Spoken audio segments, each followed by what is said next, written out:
Hi, I'm Serena, and this is my co-host, Mike, and you're listening to Diapers and Deployments, Who's Got It Worse? The podcast that talks about all things military, the good, the bad, and the oh shit. On today's show, we will touch base on goat yoga, Trevor Lawrence, and whether he'll save Jacksonville or not, and introduce you to our first female veteran. This podcast is supported by Skill Mill Corporation, helping veterans transition to the civilian workspace. All right, Serena, so you're all moved in. We talked about it a little last week. You're in your parents' basement, I think, still. So tell me where you're at and what's going on this week. Yes, all moved into the parents' basement. Brandon and I made a joke, like we came full circle. 20 years ago, our relationship started downstairs in my parents' basement. Whoa. I don't want to hear about that part. Hold on. Fast forward. Okay, go ahead.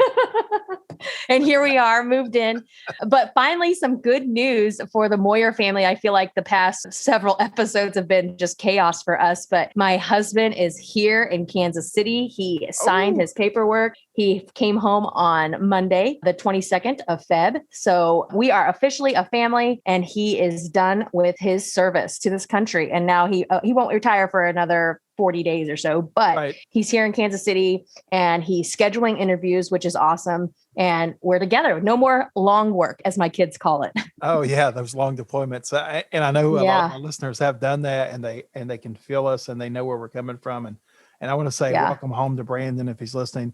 So Brandon's home, and it's not going to feel real, I'll tell you, for about 40 days because he's on terminal leave. And it didn't set in for me quite until the day after terminal leave. I'm like, oh, I'm really out now. Like I could go to Colorado and do what they do out there. But it'll set in. And then when the paycheck doesn't show up, that's really when it set in for me, Serena. That's what I'm counting down to. And I have to reel myself in sometimes because I know Brandon knows that. And I don't need to remind him of that. But positive today, he did have some emails about interviews, like scheduling interviews with a company that he's very interested in. So that's positive. And looking forward to these next 40 days to spend with him, where it's not so hectic. I know it's going to be stressful for the next few weeks. Well, I thought it would be harder, honestly, to be home after all those years of being away. And as my listeners may not know, my last 20 months, I was in Norfolk, Virginia. My family's in Foley, Alabama. I did a geo bachelor tour. I'll never recommend that to anyone. Yeah, I don't know how you did that. It was horrible. It was absolutely horrible. You miss so much. And I thought, well, now I wanted to come home, but I didn't know how I would adjust. But Serena, it's going to be great. You're going to love it, having him home. And I adjusted like no adjustment. Honestly, it just turned out to be great. Got to spend a lot of time with my babies and, tell him to enjoy this time because he's earned it. My parents put him to work. He's only been home for 24 hours and we spent all day together at their store. Hey, good. He was building racks for some new merchandise. And now he's downstairs doing some electrical work in our bedroom that needed it. I know he wants to stay busy. And then, we're spending time together in the meantime. So it's going to be an adventure, but I'm looking forward to it. So how about you? What's going on with you? What happened this weekend? So I don't know if my listeners, know that my daughter had some major surgery about 6 weeks ago, jaw surgery and everything. And I wasn't supposed to let her do anything. I was call it risky for 4 months, right? Yeah. Okay. Well, being a great parent that I am, she's like, hey, Dad, I want to go to Boggs this weekend and go four-wheeling with my friends. My initial answer, of course, was no. But the 15-year-old persisted. I'll be careful. So I went and talked to the parents that were taking her. I was like, hey, she can't ride with anybody except an adult, and go slow and take the precautions. And we don't have a four-wheeler, right? We don't have an ATV. Okay. Yeah. She went with them. And that was Friday night. She did really well. And Saturday, me and Regina went to look at ATVs. I'm like, because Regina said no for a long time, but I really, really wanted the kids to have one. And she says she doesn't want one and she'll let me buy whatever I want, but she's against it. I'm okay. And she's like, okay, let's go look. And we looked and we left. And I'm like, that's the one we want, right? Nice four-wheeler. Serena, 10 minutes later, my phone rings in the car. They're like, oh my gosh. I mean, Did you have any sort of intuition or anything like that? Because I know some parents have that kind of stuff. As soon as I saw the number, first thought was, I hope she's okay. My second thought was, shit, there goes the four-wheeler. Yeah. And the first, the lady's like, she's fine. But she had a small four-wheeler accident. She's fine. She's got a boot on. But the whole so like she did get hurt enough to wear a boot. Oh yeah, she's really sore, but she didn't hit her face. Like, so I'm still a good parent. Still a good parent, Serena. Your face is okay. Yeah, her face is okay. Your extremities aren't. Yeah, that's fine. But guess what the chances of me buying a 4-wheeler are for the next couple of months? Oh, I'd tell you to take a hike if I was a Looks like we're getting a boot. Yeah. But yeah, it was a stressful weekend. And, medical insurance, right?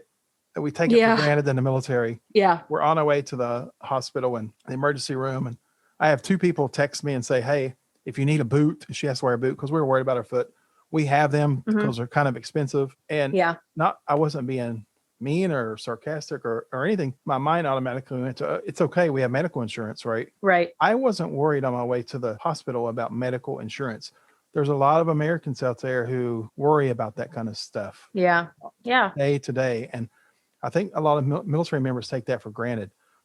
Absolutely. Episode 4, we talked about that, about how that was a deciding factor for Brandon and I about getting out because of medical costs for me alone. But we took it for granted in the Navy, and now we still have TRICARE, and it'll be great for that. Yes, so it is great. So, I'm fortunate, it's that makes your service not be in vain. I mean, you worked hard for, Brandon, 20 years, you even 30, and it's worth it just for that, because so many people struggle. Well, I'm telling you, I'm not bringing Tony on anymore because he said people that serve as long as I did die quick. So he's off the show forever. I did notice that your fingernail's black. Did you smash it doing home renovations? Oh, my buddy helped me move the fridge and he moved it on my finger. Oh, against the counter? Oh yeah, it hurt so bad. Oh, I was like, oh, it's okay. It's okay. He's like, I'm sorry. I was like, it's fine. And I went in the other room like, ah. Yeah, it hurts. Got it. That sucks. Yeah. But I tell you, the house is looking better. And like I said before, I got a bar out of the deal. So I'm not complaining. So I hope you're taking before and after photos. My wife said that. Guess what? I didn't. Oh no. I know. That's okay. Well, my office is next. So when we start doing this and people can see us, when we get our YouTube channel, they'll be able to see our beautiful face. Well, your beautiful face and then my face. Come on. They'll hopefully have some cool stuff behind me. But what else are you doing this week? Aren't you cooking? You said a big meal for your family, or? Yes. So my husband has not seen his brothers in 3 years, or our sister-in-laws, or our 8 nieces and nephews. So they're all coming over tonight to my parents' house, and I'm making pork carnitas in the slow cooker right now. And we're going to get together. I mean, that's another thing. We don't have to rush to see family. It's not like pack your schedule to see your family because you only have 14 days of leave. This is like, hey, we're home, we're settled. We've, it's been 3 weeks. And so I'm like, come over, let's have dinner and hang out. So I'm sure all military people feel the same way. I'll just speak for everyone when I say it sucks when you're on leave, because here's what happens. You drive 10 hours or you fly cross country for, a day. Yeah. And then you want to see your family and everyone's like, come and see me. You're like, no, hello, you come see me. Oh, that was my biggest pet peeve. I mean, we spend thousands of dollars flying from Hawaii for people, like for weddings. And I do it because I want to do it, because I want to see my family. But then it's like almost a kick in the nuts when they say, come to me, come see me, come. Yeah. And I'm like, gosh, darn it, man. I just flew with 2 babies on a 10-hour flight. How about you come to me? Well, and they're in their normal lives. I'm going to tell you what made me kind of realize that I'll call it this disruption, or what the way people see military folks. So I grew up in a small town in West Virginia, and my best friend was named Jim Bob. And one day, it must have been 10 years ago, I watched his kids grow up, but I would only come in every now and then. And his kids kind of, as they got older, I didn't see them as much. And one of them was like, me and your dad, we were talking, me and your dad have been friends for all this time. And she goes, yeah, you're the guy that comes home and gets my dad drunk and in trouble. So that's the guy I am, the guy that comes in, once every 6 months or once a year and gets their dad in trouble. Well, we definitely have to get out of this vacation mode, because for 20 years, any vacation we took was home to see family. And so I'm looking forward to taking an actual vacation. Me too. Where we're not going with family or going to see family. Yeah, we had very few, I'll call them real vacations. We've had some, but you're right. A lot of times when you had some time off, you want to go see your family because you've been away from them for so long. Yeah. So now that's a thing of the past. And We are not on vacation, so I probably should stop eating and drinking like I'm on vacation. I tell people I eat like I belong to the circus. I don't know what's going on with me lately. That's hilarious. I'm going to give Serena the honor of introducing our first female veteran guest. So, Serena. Yes. Today we have Sharleen Deary from Northeast Florida Women Veterans. So hello, Sharleen. Welcome to our show. Hi, good morning. Thank you so much for having me. Yeah, I know it's kind of early, but got to get this day started right. I'd like to start off by saying thank you for your service. It's an honor for us to have our first female veteran on to talk about your time in service and then talk about what you're doing today at Northeast Florida Women Veterans for Women Veterans. Yeah. So first of all, tell us about your service. What did you do? What made you join? Family members? Okay. Yes. So I served in the Air Force as a security forces, 3PO51 for those who know it in the Air Force. I did that for a few years. Unfortunately, I had to be medically removed. And so I was really sad. I actually became a little bit depressed for a long time. So I kind of lost my way after that. But when I relocated to Jacksonville, I started hitting up the VA for services, medical services, things of that nature. I came across these women who were offering a survey to women who served, this Restore Her survey. I said, okay, well, I'm interested. Let me go ahead and complete that. It was like a 10-page survey of, types of services you're receiving or not receiving. I guess in a way they were trying to see what kind of gaps of services they could fill from this organization. So I ended up filling that survey out, submitting it. And when I did that, one of the ladies asked me, she says, hey, what are you doing? Do you want to come volunteer? Well, shoot, yes, I'm not doing a damn thing. I'm depressed, staying up. Let me see what's going on. And so I did that. And when I walked in the doors of Northeast Florida Women Veterans, it was like this overwhelming sensation, this blanket of welcomes that says, hey, you're here, you're home. And so from 2014 or 15 to date, I have been doing nothing but serving our military, mostly women veterans, but I've had different things in between. I'm here to talk about the Her Total Wellness Program. And basically what that is, it's a journey to help our women veterans, actually all military women, whether active duty, whether they came out yesterday or 20 years ago, their daughters 18 to 24 come on and take these programs that help with self-sufficiency. We focus on body, mind, and economic empowerment. And so we host different workshops, including employability preparations, financial fitness, time management, transition challenges, dress for success, and just like a plethora of different workshops. And it comes on about twice a week.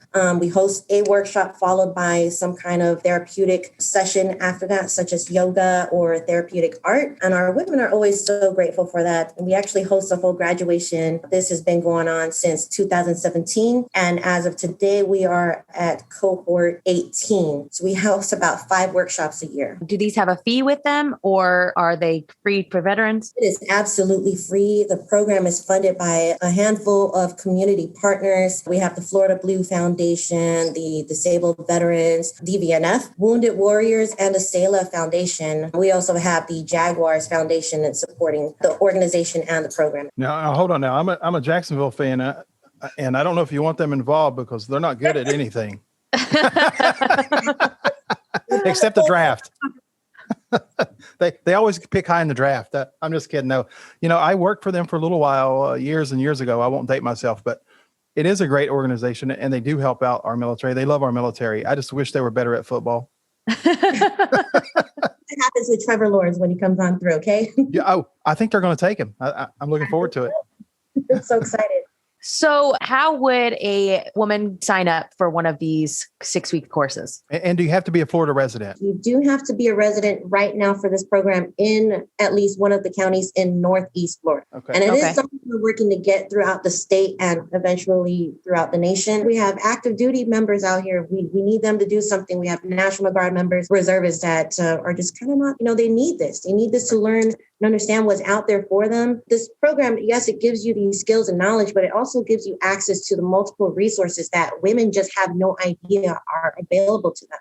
Mm-hmm. You can go onto our website, www.forwomenvets, that's FORWOMENVETS.org. And go ahead and look at the programs and click under Her Total Wellness and hit sign up. You can call us 904-862-6039. One of us will answer the phone and they'll always connect them over to me.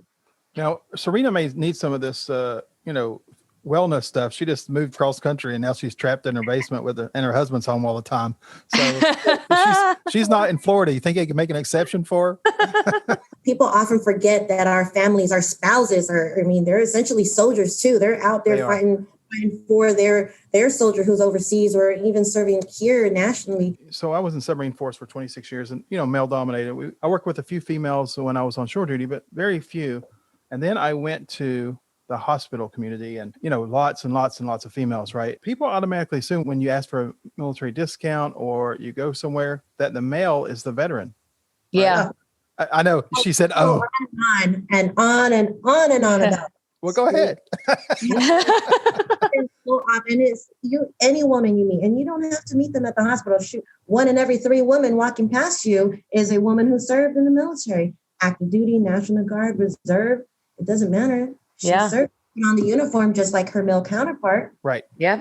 The CEO of Northeast Florida Women Veterans, she's retired 20 plus years. Our senior case manager is retired Army. I think she's 22 years. When I brought my husband with me to the VA one day, of course, all the men there, oh, sir, what branch did you serve in? And I'm standing there like, hi, I exist. I'm right here. I'm the one, not him. No, don't forget.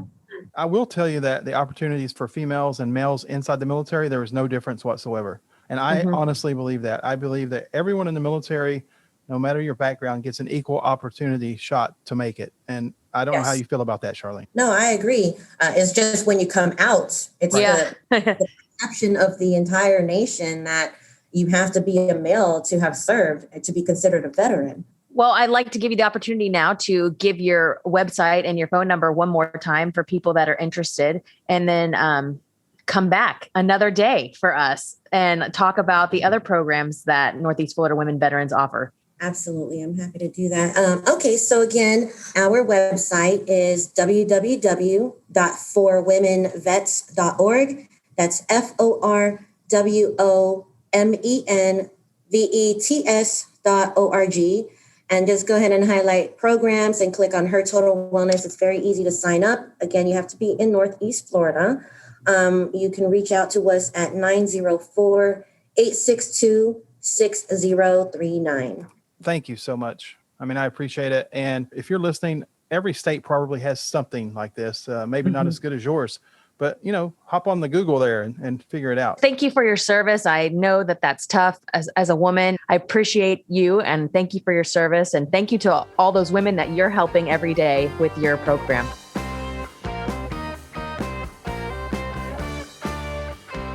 All right, Serena. So thank you for bringing her on. That's the first time I got to speak with her. I do want to touch on a few things. She talked about depression. She found a way, though. She was forced out medically, but she continued to serve, right, to this day. You don't have to wear a uniform to serve this country. No, that's right. There's so many opportunities for you to volunteer and help veterans and help them, get off the streets and find work. And obviously that's what they're doing down in Northeast Florida. So that's great. And it sounds like she found her calling. She loved being a veteran. And then when she couldn't do it any longer, she found the right thing for her to keep serving. And that's great. And I like to see people come out of that because that's common for people that are out of the military. It's way more common than we'd like to admit. Right.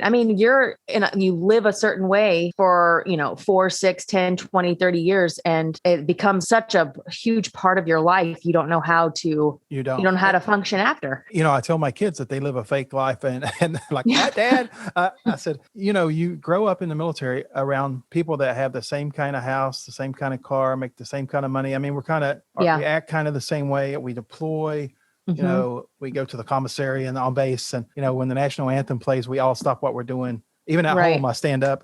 You get used to being around those kind of people. Not that those kind of people are better or worse than anyone else. But then when you get out, all of a sudden it's back to reality and everyone's got their own life and they're different, right? Right. Everyone's different. So the military community is something that, maybe I will find it out in the civilian world, but I feel like I won't find the kind of community we had in the military just because the camaraderie with each other, having to become single parents and do things alone and during tough times, and the friends that you meet one day are family the next because you need an emergency contact for your kids. I know.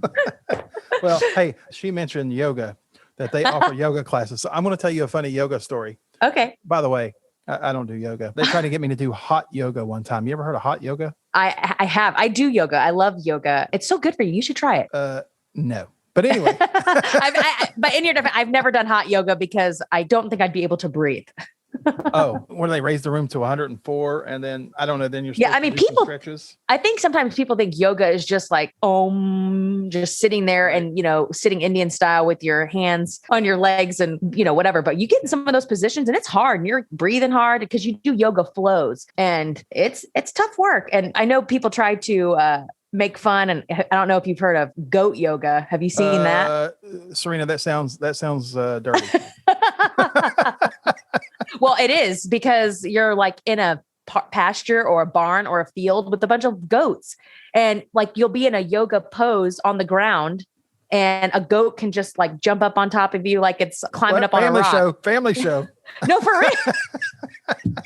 Okay, Serena, I'm not doing goat yoga. I would say go Google it or go on YouTube, but you might run into something you don't want to see. But for real, goat yoga is a thing, just like hot yoga. Oh my God. Well, I'm going to tell you my yoga story. Then I was asked to be a part of a Bible group, a men's group. They're like, hey, come over. I was like, okay, I said, where is it? They're like, oh, it's at Fairhope Brewery. I'm like, hold on. A brewery? Yeah, we're meeting at a brewery. I'm in.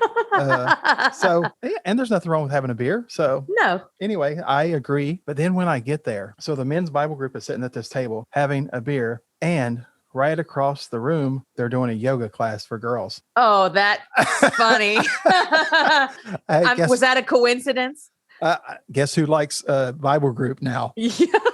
Did you sign up for the whole year? You're a year member. It's funny. It was right before the stupid COVID, but hey, when they start doing yoga again at the brewery, I'm going back to my Bible group.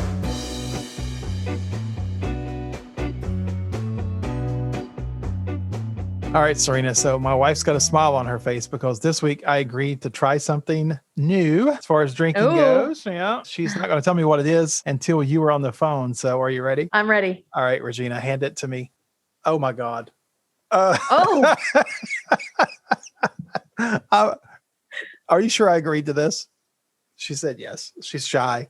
It's a Corona Refresca flavorful tropical cocktail. Oh my God, guava lime. Sounds so delicious. Yeah, the guava lime is my favorite. So you like this, right? I do, yes. So before I try it, what are the chances you think I'll like it? I don't think you're going to hate it, but I don't think it's going to be something you drink all the time. I mean, maybe like when you're floating in your pool, but. All right, let's do this. Yeah. Okay. Deep breath. Chug, chug, chug. Oh God. Oh God. Regina. You don't like it? Get me a bourbon. I got to wash the taste out of my mouth. Oh, no. I don't like fruity drinks. Take that away. Woodford Reserve, please. Serena. Okay, so you like that. Okay, good. I do like those, yes. You know what I'm drinking this week? How about you? Well, remember we talked before about how I got the Keurig DrinkWorks machine. Not sponsored, would love to be. And once I moved it with us across the country because I didn't want to be without it because our stuff's in storage. When I got to the liquor store here in Kansas City, all they had was a sampler pack. They didn't have individual I love drinks. sampler packs. Yes. So I got the sampler pack. So tonight I am trying the Mai Tai. Bring us back to Hawaii. Oh, Mai Tais. It's not Hawaii. We're in Kansas, but it is delicious. It's so good. So the Barefoot Bar, for anyone who hasn't been in Hawaii, at the Halikoa, they have the best Mai Tais on the island. I'm not a fruity drink guy, but I love a Mai Tai. So, who doesn't love a Mai Tai when they're sitting on the beach? I love the Mai Tai when you're flying into Hawaii and they're serving Mai Tais to everybody. That's like getting you started for your vacation. Well, enjoy your Mai Tai. I'm going to try to wash this taste out of my mouth with some Woodford Reserve because turns out I'm not a fan of what was that guava lime.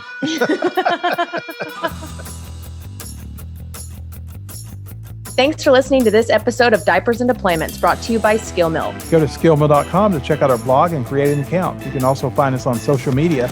Let us help you find your next career. Don't forget, that's skill with 2 L's and mill with 1. Until next time.